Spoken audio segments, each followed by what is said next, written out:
Now that we have taken a look at the commonly used functions in Excel, now I am going to show you is how we are going to take a help of the function arguments while applying a formula. For that, let's go at the end of our data, and you can see here we have the total of the sales, which is including the taxes. And now what I want to do is I want to check if any of the total is exceeding the 350 of my cost. So I will apply a formula. Now in order to check whether the total is above or below 350, I will apply a formula, that is the if function, and the if function is the logical function. So I will go into the formulas tab, and in function library I will go into the logical function and I will check out for the if function.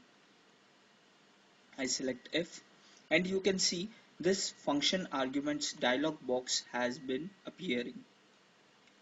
Now it is asking what is the logical test that you want to apply, and at the same time the description is also available here in the below.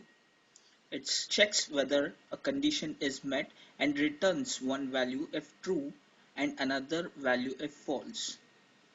Now here you can see it is describing about the formula that I have chosen, which is the if function. It is describing as per checks whether a condition is met and the arguments one value if true and another value if false. So it is on the basis of logical test that is provided, it will give me an argument whether it's true or false. So I will give my logical test or the criteria that I want to choose.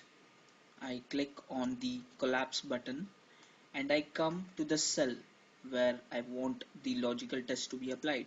I select the cell and I put an greater sign and write 350. So what I have given the criteria is whether this cell is greater than 350. I click on the uncollapse button and here you can see it is asking for the value if true. If this value is true, what is the result that you want? So for that I will put an double inverted comma and write above, close inverted comma. Now you can see why I have inserted the double inverted comma. This is the reason inverted comma, because if you write anything with an inverted comma in the formula, Excel will take that particular information as text. Excel will understand that the information that you are providing is the text result that you want to get. So in the true area I have inserted above, and in the false I will say here below, close inverted comma, and I will click on OK. And as you can see 242 is less than 350, so that's why I got a result below. I'll simply drag this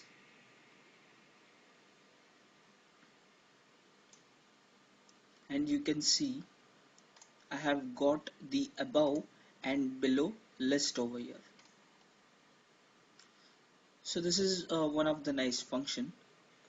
One more thing I want to do is, if you come down below, here we have the minimum sales amount. Now the thing is that I want to check which row this minimum amount belongs to. For that I will try a match function. The match formula I will be getting in the lookup function. I will come here and I will select the match. Now our function arguments dialog box will open, and now it is asking for the lookup value that I want to put here. So I click on the uncollapse button and select this is my lookup value. I get it back. Now it is asking the lookup array that this amount or this reference belongs to. I go into the range where it belongs to. So here I select the range, and now it is asking the match type. If you put here 1, Excel will consider that whether you want lower than the value that you have given in the lookup value.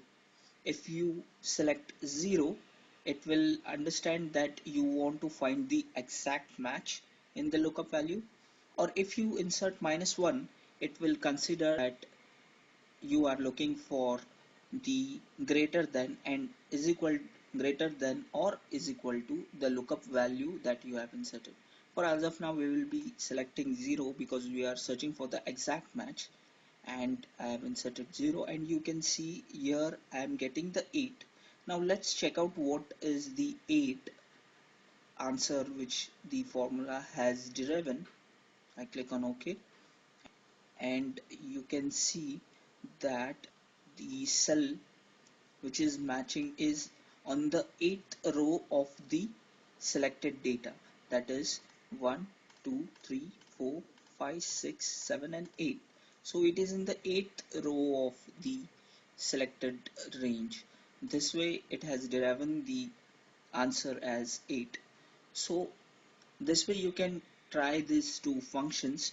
In a next tutorial we are going to nest this match function with index. So as of now, you try this function and we move on to our next tutorial.